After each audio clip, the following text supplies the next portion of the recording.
And let's get out of the GoToMeeting part here. Oh, there we go, back in Edge. All right, so how this works, if you're brand new to the call, there's a GoToMeeting toolbar on the right side of your screen. And if it's collapsed already, there should be a little orange arrow up there on the top right. And what you can do is if you have a question, you can open up that toolbar and there's a questions area there. You can type in your question. I'll be monitoring that on my other side of the screen. And as those come in, I'll try and address them to the best of my ability.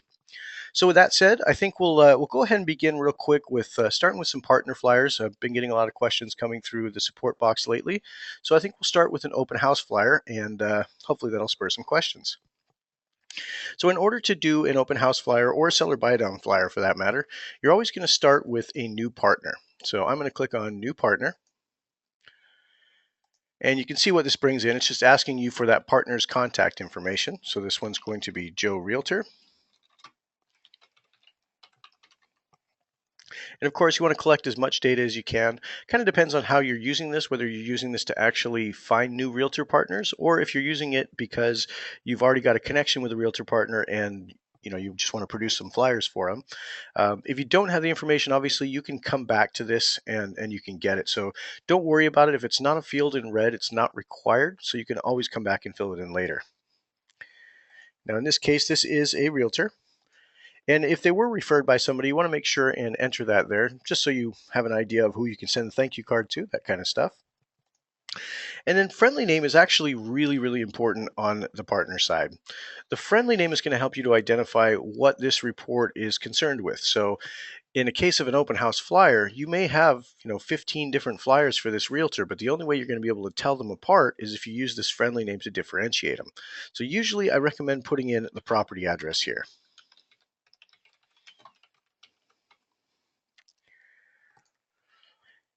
Now you're going to re-enter that, so oftentimes what I'll do is I will just literally copy this so that when I get to the next section where it's asking for the property information, I can just paste it in there. And that's going to be Anytown.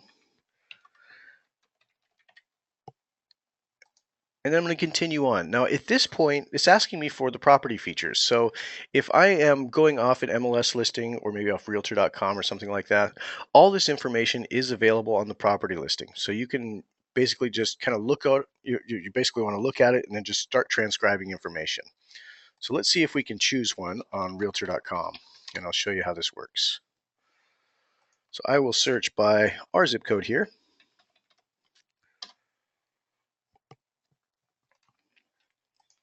And let's see if we can find something that's kind of reasonable. There we go. All right, here's one. And this one is at 650, and you can see I have 3 and 2, a half bath, and then it is a condo. So if I drill into this by clicking on the title here, this will take me to the actual listing. And sometimes it actually is easier for you to have this open in a separate window than Edge so that you can see them side by side and just kind of go down and start checking off the boxes. So I think I will try and do that for you.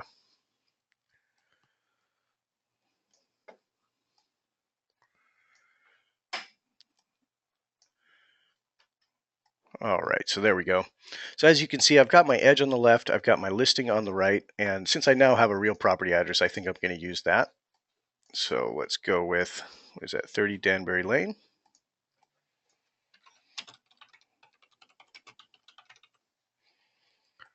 And then of course I'm going to copy that so that when I get to my next screen, I can actually just pop it in on the street address field. And this is Irvine, California, 92618, so I will put that in there.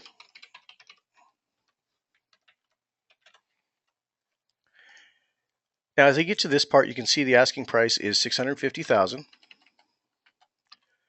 And square footage, we can see right here, this is 1375 square feet. And you're usually going to choose the house square footage versus the lot square footage. So I'll use the 1375. Number of bedrooms, this has 3. Number of bathrooms, this has 2.5, so I'll put in 2.5. And then listing link, this is just so you can record where you found this listing. So if you need to revisit it again, you can. So what I'm going to do is right click on that link and copy it. And I'm going to paste it in here. Now this will not appear on your flyer. This is just so you can revisit it if you need to, but it's a good place to capture this so you can come back to it whenever you want. I also see I see a lot of people put it in the notes section too, and that's perfectly okay as well. Now we get to the more features. So at this point, we need to actually, I'm going to make this a little smaller so we can see everything. But if we look at the property details, we can see what the features are. So we already know what the beds and baths are. We already know what the pricing is. But if we want to get to more features, you can see we've got our bathrooms here. And as we scroll down, we've got a 2-story condo. So I'm going to check the condo here. And this is going to be a 2-story. So I'm not going to check the single story. Let's see here. There's the 2 or more stories. It's got a concrete roof, hardwood floors. So I definitely want to check the hardwood floors. And let's see, there's our lot square footage. It's got a patio and it's got a 2-car garage. So I'm going to choose the 2-car garage. It's got forced air and it looks like it's central. It's got a fireplace as well. So I'm going to do central air and heat. And I'm going to check off the fireplace. And then if we go down, you can see there's additional features that you could potentially enter. This does have a pool and it does have a spa. So definitely want to check those. Now at this point, I've got quite a lot of features in there. I can add additional custom features if there's part in here that I'm looking at that's not represented by the regular features. So I might want to put something like, this is Dove Oak Creek Elementary area. So I'll copy that, put that into a custom feature.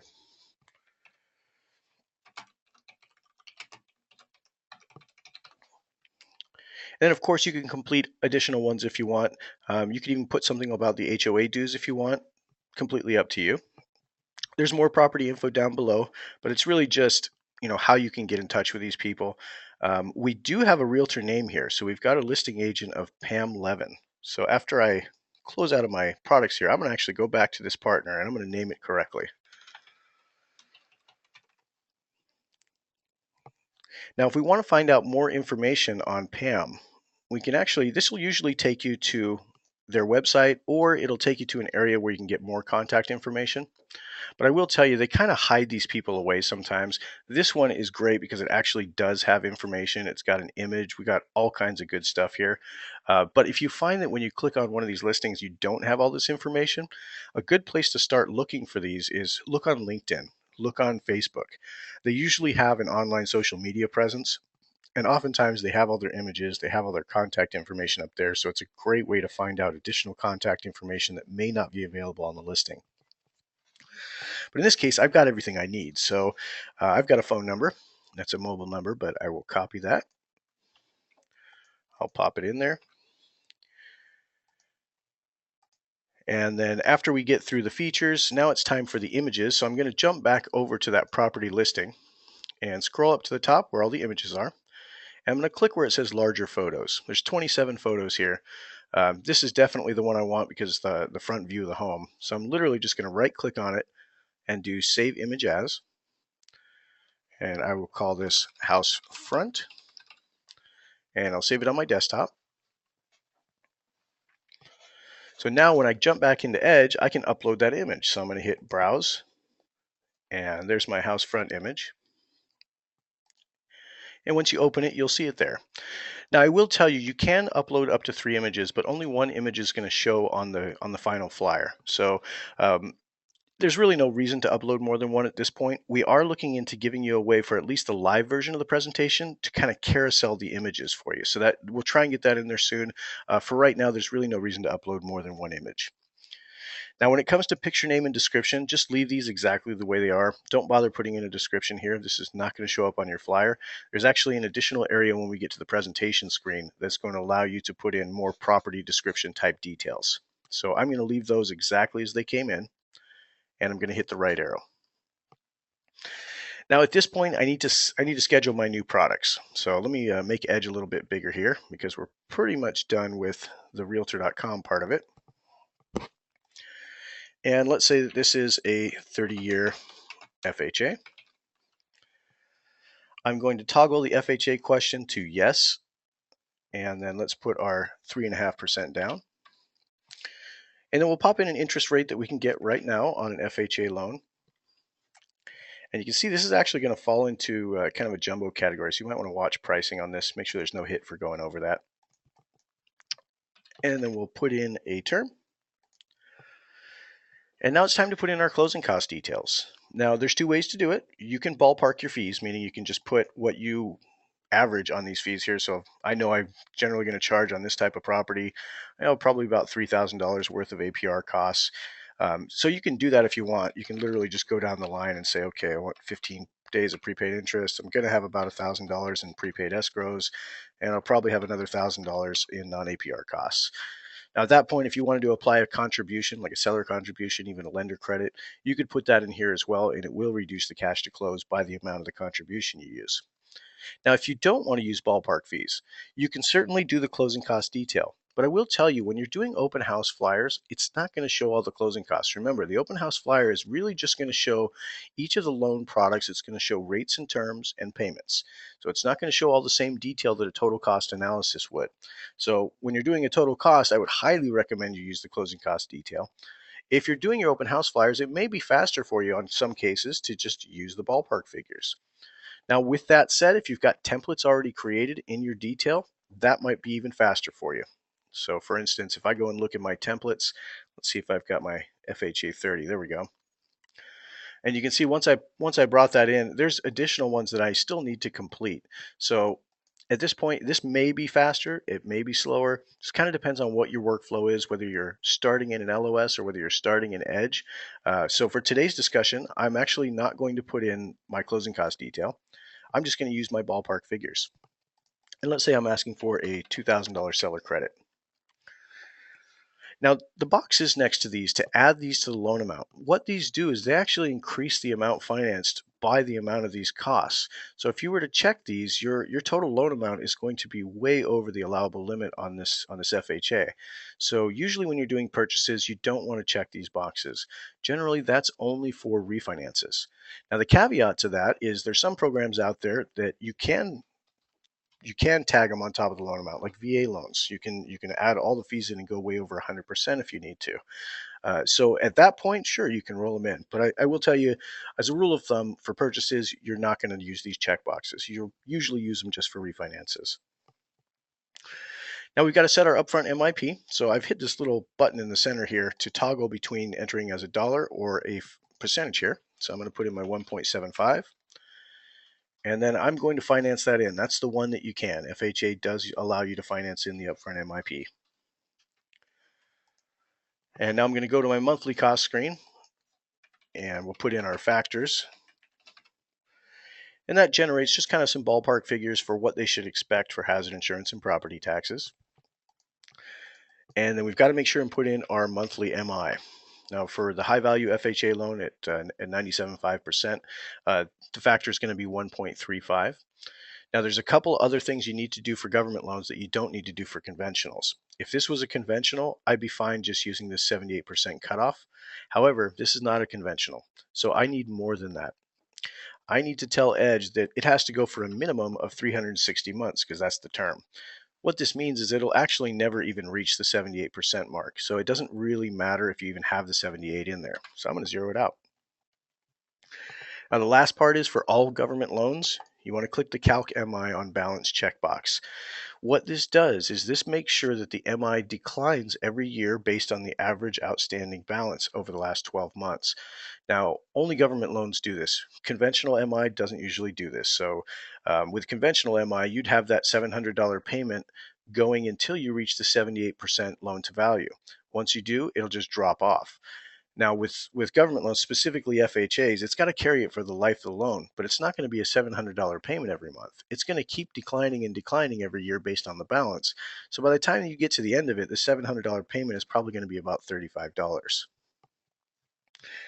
Now, MI is not currently tax deductible, so we're going to leave that one unchecked. Now, this may change in the future. That's why we left it in there for you, but this year it's not tax deductible. Now let's add a second product to compare against. So I'm going to do a 5% down conventional. Notice I'm using really short titles here. The reason for this is you got a very small area of print that's available on an open house flyer. And if you use really long product names and you expect this to be printed, your products can get pushed out of the way. They actually get pushed out of view in print. So always, when you prepare a preview of this presentation, hit the little print button down at the bottom right of your live presentation just to see what it's going to look like. Because if you send a link to your client and the names are too long, when they go to print it, they're gonna lose a little bit of it. I'll show you what that looks like in just a moment here. Now the next step here is I can actually copy my FHA product so I don't have to redo all my work. So I'll use the copy from button and I'll copy my FHA. And then what I'm going to do is I'm just going to toggle the FHA question to no. This is automatically going to remove the upfront MIP for me. I do need to change my down payment percentage. This is going to be a 5% down. And my rate is probably going to be a little bit different. Let's say 4.625. You'll notice when I right arrow here, I no longer have that upfront MIP because I disabled the FHA part of it. And all my costs came over because I used the copy button. And my monthly costs came over, but I do need to alter my MI. So instead of 1.35, I'm probably going to have a lower factor, something like maybe 0.9. And I do need to have my 78% cutoff. I don't need the checkbox for Calc MI on balance, and I don't need to carry it for the life of the loan. So conventional loans, all you need is the 78%. Government loans, you'll need to calc on balance, and you'll need to tell it to go for the life of the loan. Now, there are some caveats on FHA loans. If you're less than 90% loan to value, you only have to carry it for 11 years. Then it can drop at 78%. But oftentimes, if they're going to do a 90%, they're probably not going to go with FHA anyway. There's going to be a better product for them to go with. Usually, a conventional will offer them a much lower MI rate. So I've got two products in here, and I think that's all I want to show for right now.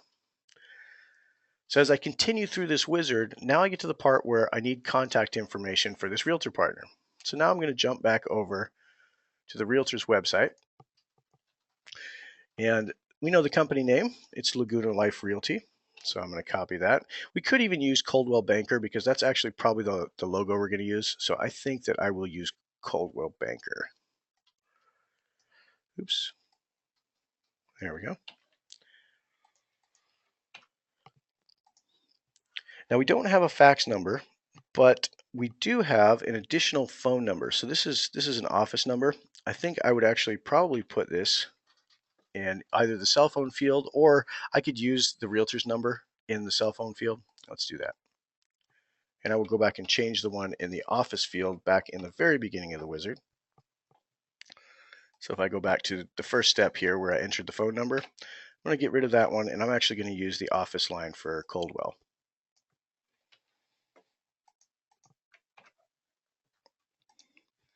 All right, so back over to my contact information.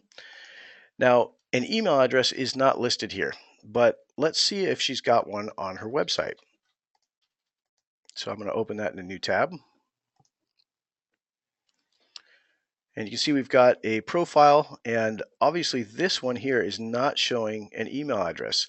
So this is one of those ones where you're probably going to want to look up this realtor either on LinkedIn, Facebook. You can see that they've got a Facebook presence here already, so you'll probably be able to find her in Facebook to find that particular email address. Now, oftentimes it'll give you a little bit more information about her. You can see she's got her, and actually, let's see here. We've got, let's see if I can copy that. It's not going to let me copy it. So I'm going to have to type that in, but that's her license number. So I will put in CalBRE number 1510360.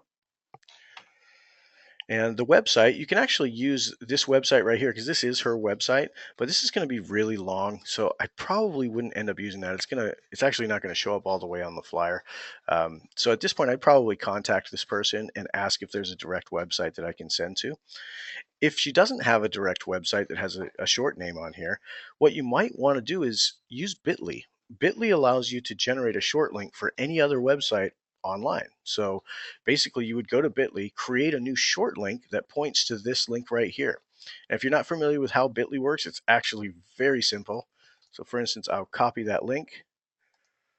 I'm going to go to bit.ly.com. And all you have to do is paste that link in there and hit shorten.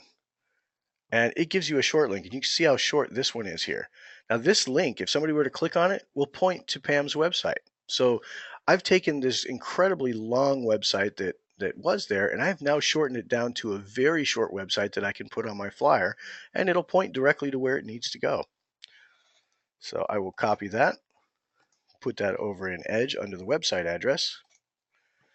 Now, street address, if you do know the street address for this particular realtor partner, which we do actually, we have it right there. See if we can get the whole thing. And we actually have a better office number right here. So that might be a good one to use for office. Let's see if that's the same one we have. Nope, slightly different. So this first one I used was actually the Coldwell office. The second one here is, let's see if I can copy that.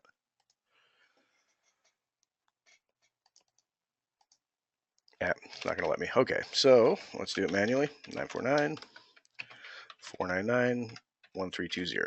Okay, so by just looking around this page, we found a couple of different phone numbers. One was for the Coldwell office itself. This one is specific to this realtor partner, so that's the one I'm going to use here. And if I don't have an email address for her, you can see she's got Facebook here, or I can probably hit contact me and it might pull up. Let's see what we've got. We've got our office cell. Doesn't show an email address, but I probably wouldn't go this direction to contact her at this point. I'd probably check Facebook and see if I've got an email address on there, because that's probably going to be a better way for me to go. But I am going to need her image. So her profile picture right here, I'm going to save that image. So I'll do save image as, and I'm going to call this one headshot, and then save it. And the reason is when we get over to the contact, once we've entered the basic info here, it's going to ask us for a headshot and logo.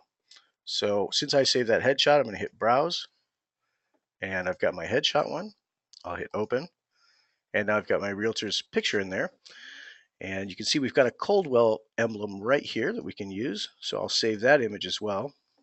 And that's just CB logo, and that should be fine.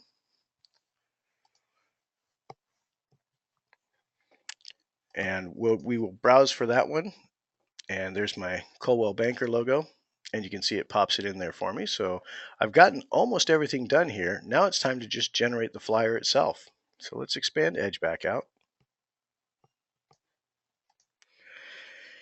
And now we're going to give it a presentation title. So if we actually look back over the listing, there should be a title on the listing itself. Let's see what they've got.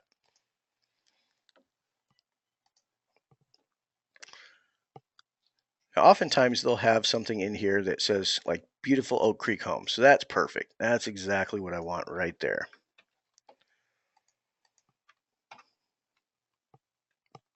And I'm probably going to capitalize that H. Now, pricing label, this is up to you. This is asking you how you want to emphasize what the price is. Is it an asking price? Is it a list price? Is it a sales price?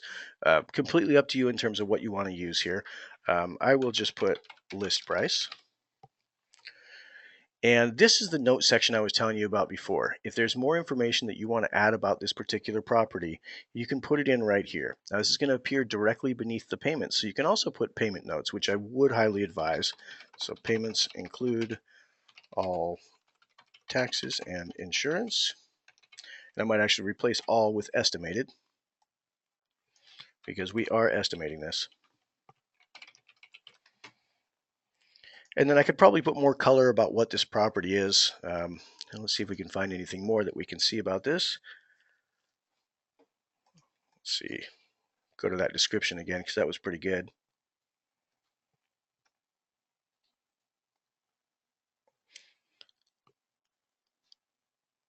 Okay, so we don't necessarily want to put all of it in there. We probably just want to put a couple of things. Maybe this one here. That looks like a good line of text. And now we need to select the image. This is one thing that people always forget. I'll get an email coming through support that says, hey, I've created this open house flyer, but the property image isn't showing up. I uploaded it, but it isn't there. And the reason it isn't there is because you've forgotten to select it at this point of the screen. Now remember, I said you have the option of uploading up to 3 images. So if you don't select one, it'll be stuck on none here, which means none are going to get positioned up on your flyer. If you do select it and you see it in the box here, that means it is going to show up on your flyer. So I'll hit the right arrow. And then we do want to be notified when the report is viewed. If you're going to use this for lead capture, you can enable the call button if you'd like, and that's that click to call feature.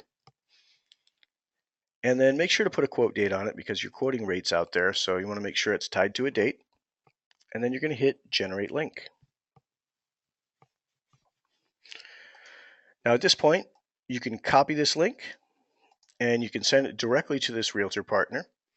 Or what I would advise, put a video on it. Specifically, if this is a request for new information, it's a new contact for this realtor partner, you definitely want to let them know the reason you've put this together, what kind of services you can offer, and you want to position yourself as an educator versus just being a loan originator. I mean, obviously you are a loan originator, but you're also an educator. You're out there to help your mutual clients get as much information as possible so that when they go to this biggest decision of their life, they're armed with everything they need. Now, I'm not going to build a video on this one today, but I do want to show you what this flyer looks like. And this is what I would always advise. Paste your link into a new tab so you can see what it looks like. And you can see this is my completed flyer. Now, as a live presentation, this one looks perfect, so I'm pleased with everything that's showing up right here. But always, always, always hit that print button so you can see what the print preview looks like. And this looks perfect. I haven't overstepped any of the margins on this one. If I had additional products, that's where I could potentially run into a problem where if I had very long product names, some of it might be pushed out of view here. But as you can see on this one, everything fits perfectly. Got it all the way down to my disclaimer. And you may have noticed we added this not too long ago, but the printed versions of the flyers all have a live link printed on them now. So if you're leaving this at an open house or something like that, when somebody takes it, they can actually type in this link into their browser and see your live presentation, which that's why it's so important to have a video on it so you can explain exactly what this is talking about. In fact, I might even put something in the payment notes right here to let them know. Go to the link above on your browser to see more information about this particular property or something like that. But I've verified this looks good, so I don't need to do anything more with that. But I do want to point out this link right here, that's that bit.ly short link that I created for her website. Now, had I used her regular link, it would actually push way out of view. Part of that website would not be available. It was just far too long of an address. All right, so there's your open house 1, 2, 3 right there. You can see that took me 30 minutes to teach you how to do it. I'd say when you get good at this, it's going to take you a little less than 10 minutes per flyer. I've seen people do it in 3 to 5 minutes. It just kind of depends on how detailed you want to get. Also, if you have your templates created, it certainly makes things a lot faster so you don't have to mess around with products too much. But if you don't have templates created and you've finished one of these flyers, go back into your products and create templates out of them. And you can do this by going to the very last screen of any product. And you can see there's a button here to save it as a template. I don't want to have to do this every single time, and certainly don't want to have to remember the MI guidelines. So I will save this as a product template, and I'll give it a little bit more detail. So this is a 3.5% down, and then hit OK. Now that product is now available anytime, and either on the client side or the partner side, I can pull that new product in simply by using this drop-down box right here. So if I wanted to pull it in, you'll see it's at the very bottom. That's the one I just added today. And it would bring in all the detail. It would bring in the loan parameters, it would bring in the closing costs I entered, and it would bring in the monthly costs as well. So I'm going to do the same thing for my 5% down conventional. Save that one as a template. Now what this means is that now if I want to do a new client, let's say the realtor has referred me to somebody who is interested in seeing a little bit more information about the loan products. Now I've got my new client, and this was referred by Pam Levin. And at this point, you should have her email already. If you don't have her email, call her up and get it.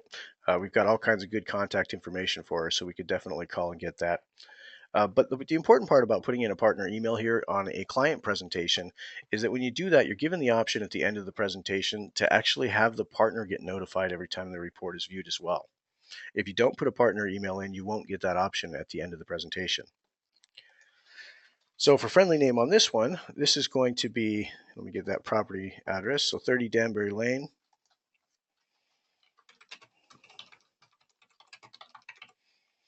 And I'll just say it's going to be a total cost analysis. And as I go through the wizard, I'm going to generate this one as a purchase total cost. So I'm going to click purchase a new home. And then the only one I have to fill out right here is going to be my purchase price. And as you can see here, that was $650.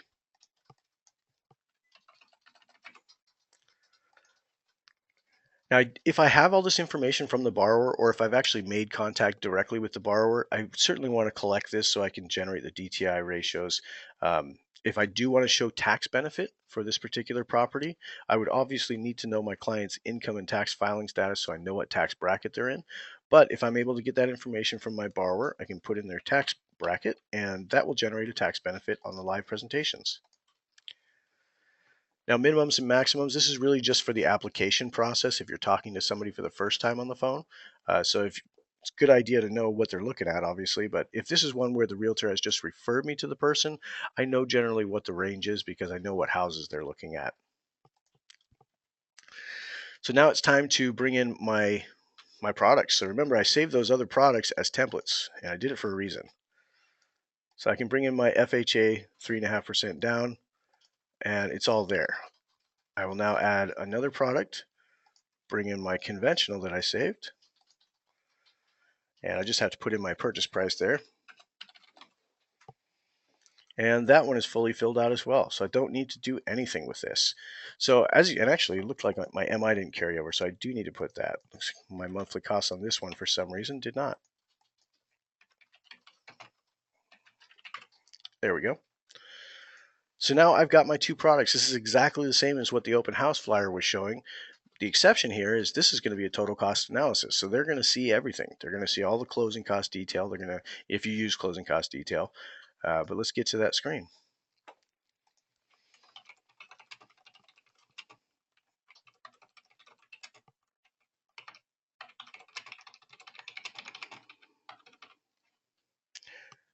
And actually, it does include MI as well. So I'm going to indicate that.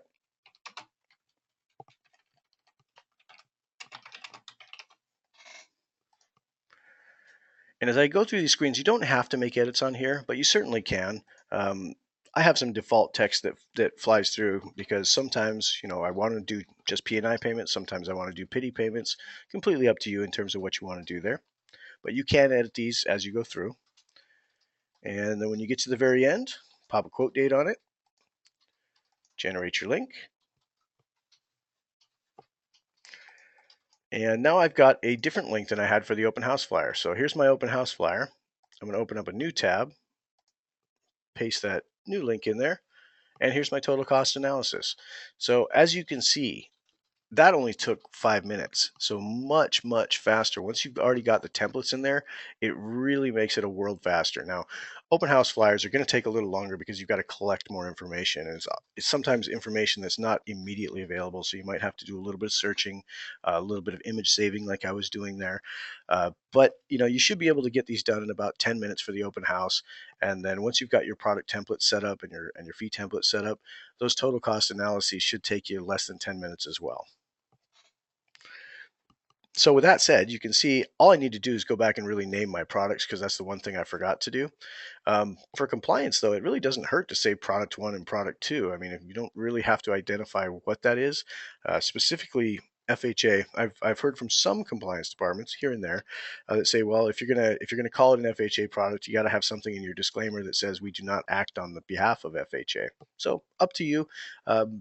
You want to contact your department, your compliance people, and find out what kind of product names they prefer you use. So at that point, I'd probably go back and put a video on this one as well. And in this video for my borrower, I'm going to make sure and cross sell that realtor partner. I'm going to talk about the relationship that we've gotten together and what we do to educate our borrowers, all that kind of good stuff. But it's very important that if you're going to include the realtor in the process, make sure and beef them up at every step you get. I mean, it's only going to make it so that they can do the same for you when they're talking to their additional clients, so they can cross sell you to them. And hey, I've got this great originator, and you wouldn't believe what kind of reports you can put together to show you what the long term impacts of your loans are. And from this one, you can see that my conventional product obviously saves money per month, but over the 60-month period of time, it's a pretty significant savings in interest in MI. And then when we get to the 15-year, we're looking at a $70,000 difference. So pretty substantial what kind of difference these different loan products can have. It's only a $10,000 more investment for the down payment, but investing an extra 10,000 for this conventional to get 25 back over the 5-year period of time, that's a pretty solid investment. So I think I can make an argument to do that. Now, this is that Call Me Now button that I was telling you about. This is the click to call feature. So, if you do choose to enable this on your reports, anybody who views this presentation, no matter where it is, it's going to be, obviously in a browser. So, if you put your link out on Facebook or LinkedIn or wherever you put it, even on the realtor's website, because oftentimes they will post your links for you. This Call Me Now button can help you to get leads. Basically, when somebody clicks on this, it's going to say, "Hey, are you a new client?" Well, no. If not, what's your name? Well, my name is Jacob. And then what's your phone number? And as soon as they enter the phone number, they have the option to either hit call now, which what that's going to do is that's going to call your phone, whichever phone you select in your settings to use for click to call, and you're going to get a message from our automated system saying, "Hello, you have a call from whoever this person is," and it'll try and sound out their name, so it'll kind of sound like a machine tone, but it'll say Jacob Gibbs, and it'll ask you, "Do you want to accept the call, or would you like to send him to the scheduler?" If you press 1 to accept the call, it's immediately going to call their phone and then connect your two lines so that you're talking. If you choose not to accept the call, and I believe that's just choosing choice 2 on your keyboard, what it's going to do is it's going to pop up a scheduler for your client. So after they've clicked this, when it can't connect, it's going to pop up this kind of scheduler. It's going to ask, "Okay, I'm sorry I can't take your call right now, but when can I call you back?" And they can tell you, "Hey, you know what? I want to call back tomorrow. And I want it at 9 a.m. This is my phone number. And if you need to email me, this is my email as well." And then once they submit that, what happens is you're going to get an alert through RateWatch that tells you you've got a new click to call. You're also going to get an email about this. So this will just basically give you their contact information so you can call them back immediately. And you know where they've contacted you from because it's coming from a click to call. All right, so I won't submit that for right now. But okay, let's go on to some other topics then. We've discussed an open house flyer and a seller buy down flyer. I'm sorry, not a seller buy down, a total cost analysis. But what if we want to do a seller buy down? So let's show you what that looks like.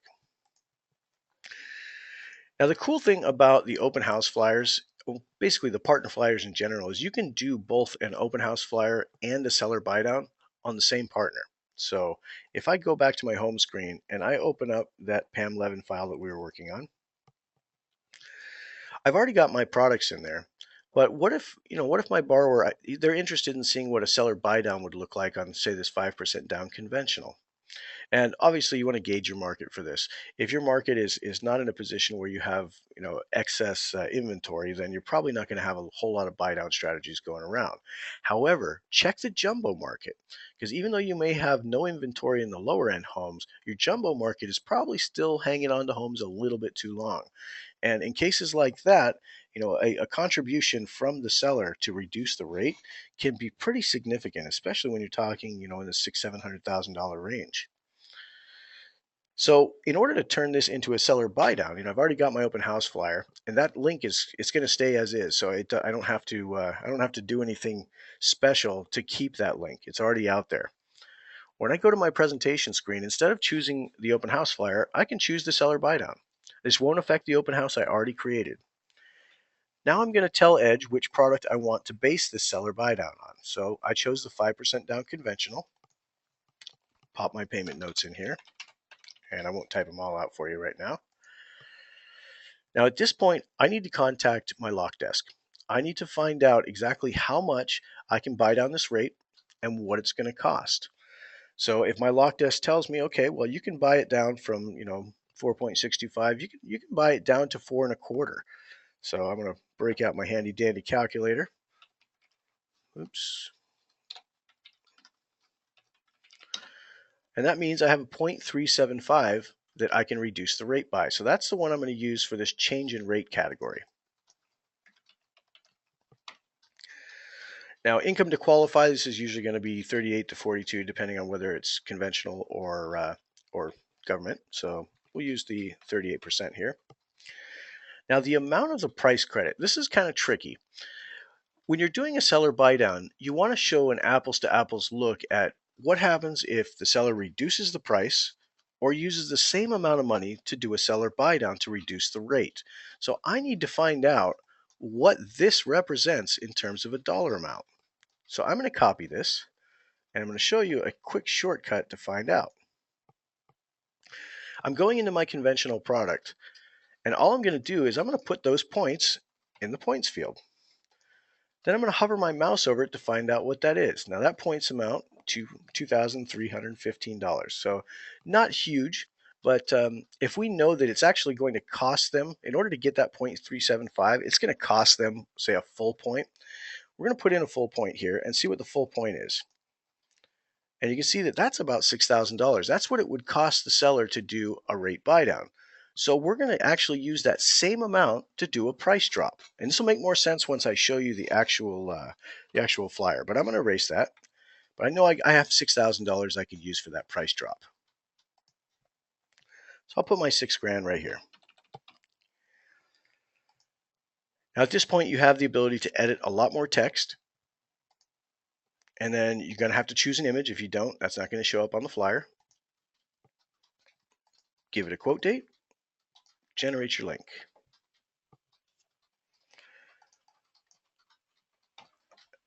Now I'm going to open a brand new tab, paste the link in there so I can check it out. All right, so here's what we've got going on. You have your standard 5% down conventional. This is your traditional financing with no buy downs, no nothing. You've got a rate of 4.625. You can see our loan amount is at 617.5. Our total monthly payment comes out to 4505. Now with a price reduction, if we were to ask the seller to reduce the price by $6,000, that means we're going to buy it at 644. That is going to net a loan amount of 611,800. We have our same rate because we're not buying down the rate here. We're basically asking the seller to reduce the price instead. That is going to reduce our payment. It's going to reduce it by $42. And when we look at the rate reduction, remember, this costs exactly the same for the seller. It's going to cost them a point to reduce the rate, and it's going to reduce it by 0.375. So what we've got is we've got a point that's going to reduce the rate, which means our loan amount is exactly the same. We're not dropping the price, but our rate is lower. We're now at 4.25. You can see our cash to close. It's about the same across the board here. But look at our payment. We've actually reduced it a little bit more, and you can see our total savings here, 137 versus 42. So same cost to the seller to either reduce the rate or reduce the price. But look at the differences as to what it does for the borrower. It's usually about a 3-to-1 difference in terms of what they can get on the return for that buy down. Now the final column here, you should know how to explain. This is actually a pretty cool one. Price versus rate is just showing how much this seller would need to reduce the price of his property in order to get the same savings he can get from this buy down that only costs him $6,000. He'd have to reduce it $28,000 to get that same payment for the borrower. So that's pretty substantial. When sellers are looking at, my house hasn't sold, it's been 6 months on the market, I'm considering dropping the price again. Well, no, don't drop the price again. Instead of doing that, why don't we use that towards a rate credit so we can attract more borrowers? As you can see, my income to qualify here, I freed up a little bit more, 137.9 versus 142.5. This looks inconsequential, but it may be the difference maker. You never know. We're also showing a pretty significant monthly savings on the payment. And as you get into bigger buy downs, you may find out, maybe you can get, a half a point for a full point cost. If you can get that, this is going to actually reduce the rate even further, which means you get an even greater savings. Now, the way this looks in print, I'll show you what that looks like. When we hit the print button, you can see it's the same layout as the open house flyer. So it's got the image up top. It does have your quote date up top left. And then you have the view online link here so that will print out on your presentation. And it shows just those 4 quadrants against each other. Now this is where your additional notes come into play. And then we've also got payment notes. I didn't type those in, but they are here. And then we've got our branding on both sides. Now last week I discussed another option. What if you're not co-branding this with a realtor partner? What if you're not allowed to co-brand? We actually have a couple of our organizations that are not allowed to co-brand anything. And if that's the case, what you can do is, instead of using real partner information here, you can actually use, let's say, a coworker, your assistant. You can use your underwriter, whoever you want. You can even put more information about you here. In fact, what I see a lot of people doing, usually the loan officer assistant is going to be what they'll use for this secondary one if they're not allowed to co-brand with somebody. But they may just put more information about the company that they're working for. So they might put an additional logo that they use for something else, maybe a social media logo. And these fields for things like the company name, they're not locked in, so you don't have to do what it says it's supposed to do. You can use it for a company motto. You can use it for just additional verbiage about your company if you'd like to. You can even put additional links to contact you. These are clickable on the live version. So you'll notice if I click on this link, this takes me to that agent's website. So that's how I know that Bitly link worked. All right. So, with that being said, I haven't had a single question come through the support box today. So, I must be either keeping you guys just absolutely awestruck or I'm losing you. So, we've got about 10 minutes left here. If you guys would like to see any particular type of structure, please do type those into the questions area in your GoToMeeting toolbar, and we'll start going over those with you. Now, while I'm waiting for questions, I do want to show you one thing that I get the question all the time, and that's how do I mask a link when I'm sending it out to somebody? So let's see if I can get that over to you.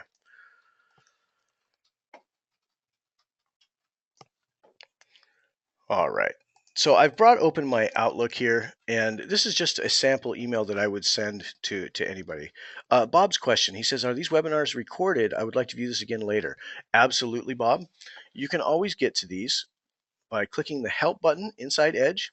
This is going to open up a new tab that goes to our support center. And then there's a link right here that says click here to access our coaching call archive. And you can see as you scroll down here, I log all the Thursday calls. They're all called Thursday training. So you can see they're in order in terms of date. We've also had some success strategies calls on Wednesdays. So if you missed out on those, we do log them here as well. And then we have our Tuesday calls, which are the ones with Dave Savage bringing in a guest every Tuesday. So these are all recorded. I do catalog them here for you every time. There's one, unfortunately, that didn't record, and that was this recent Tuesday call with Ryan Hills. That did not record. So unfortunately, we weren't able to get it up here for you. I don't have an archive of that. All right, excellent. Thank you, Bob. Jerry's question is the MI not tax deductible this year? It's currently not, Jerry, but they do vote on it every year. So we don't know. Maybe next year they'll make it tax deductible again. It would be tax deductible if this was an investment property. So that's one case in which you could tag it as tax deductible. All right, so let's get back over to showing you how to hide a link. Let's see if I can bring that up for you. So let's go to Edge real quick. I'm going to generate that link I have. I'm going to show you a couple of different options for how you can actually make this work. So when you're sending this email out to your client, you can do something like, please click on the link below.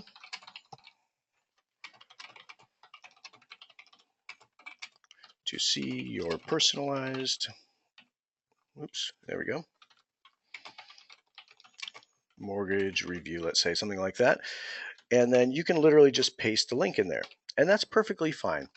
Now, I will tell you that people get a better click-through rate when they hide the link.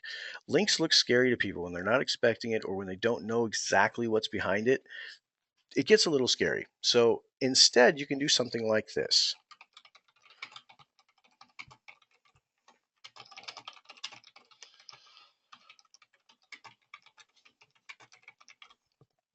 And what you do is once you've got your text actually typed in, you can select the group of text that you want to turn into a link.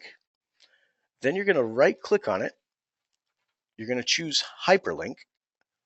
And you can see at the top, it has the text that you're going to display. But the bottom part is where do you want it to point to? So you paste in your edge link right there and hit OK. Now I've got a hidden link. It's behind this click here part. So up to you, but I would tell you that most of the people that are getting really good traction with links and they're getting good click-through rates are doing it this way, where they're actually masking the link with text. It just seems to be a little bit more appealing. It's a little less scary for a borrower who is not used to seeing your links. And it works no matter where they click it from. So for instance, if they were to click this from a mobile device, it'll take them to your Edge link and it'll open up the mobile app for them. If they don't have the mobile app installed, it would actually prompt them to install it. So it'll take them over to our app store, whether it's on the iOS side or the Android side. It'll prompt them to install the app, and then once they've got it installed, they can click on any of your links, and it'll open up immediately inside the app. Michelle's question: is there a cost for Bitly, or is that a free program? Does the link go through Bitly, and do they keep track of traffic?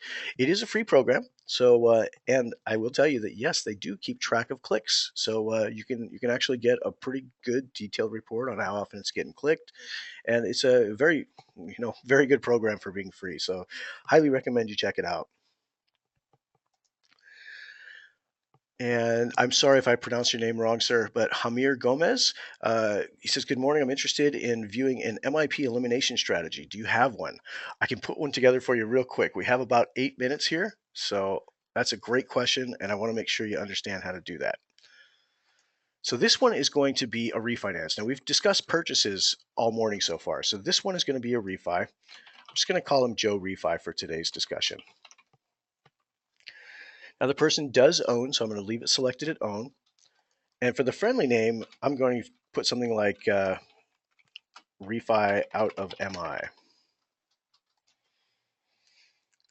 And I'm not going to choose the purchase goal. If I choose the purchase goal, it's not going to ask me for their current mortgage. So I can choose any of the other ones. I can even put other and whatever I'd like here. But in this case, it really doesn't matter. As long as I don't choose the purchase goal, I'm going to be okay. So now I do need to fill out these additional sections because this is his current mortgage. So current monthly mortgage payment, this is what they're telling you they're paying right now. Now, this doesn't it's not asking you whether it's pity payment, P&I and MI. It's what's your client telling you they're paying. What are they aware of as a monthly payment? Now, this may be different from what Edge is going to calculate for you. So this is going to kind of be a red flag if you're getting a totally different payment in Edge than what they've told you. There's something missing. Maybe it's MI that they're missing.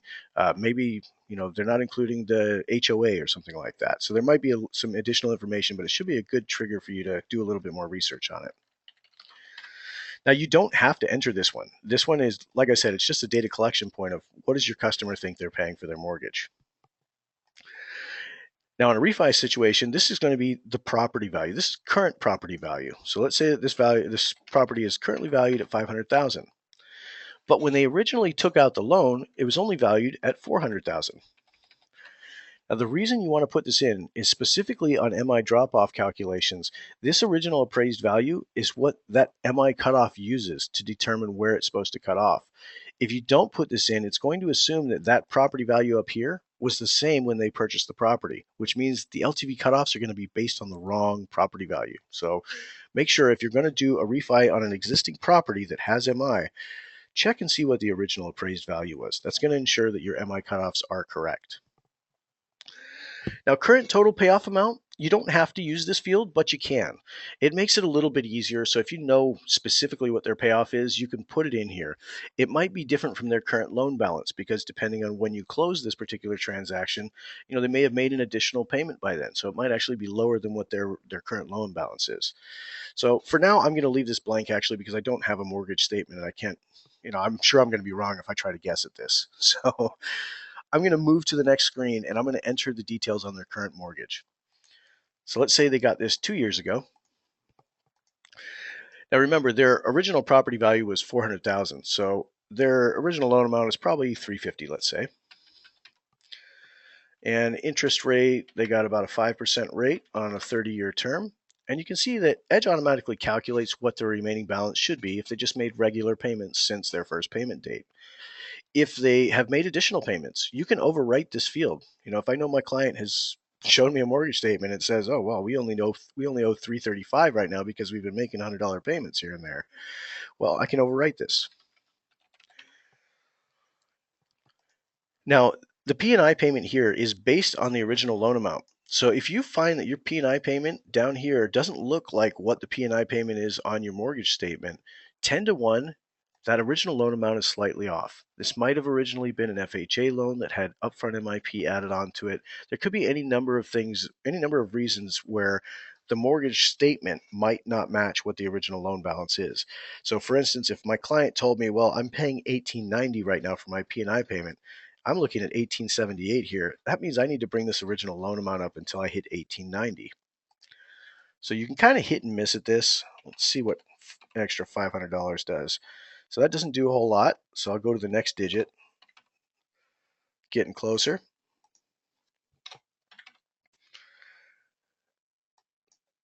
So eliminate that 5 and see where we're at. So that's pretty darn close right there. So basically I had to go from 350 to 352. And guess what? At $2,000, right about what they would have paid for upfront MIP. So keep this in mind. You can always alter the original loan amount. It won't alter what the remaining balance is on your report. So I can still put in my 335 right here. And that's going to show my loan amount for my current product as 335. But now I've got the correct P&I payment. The next step is if you're going to show monthly costs, put them in here. If you're not going to show monthly costs across the board, just make sure don't put them in on the new products either. And when you get to your payment notes, indicate that these are only P&I and MI. For today, though, I am going to put in all of them. And this is a conventional. So let's say when they took it out, they got a 0.9 factor.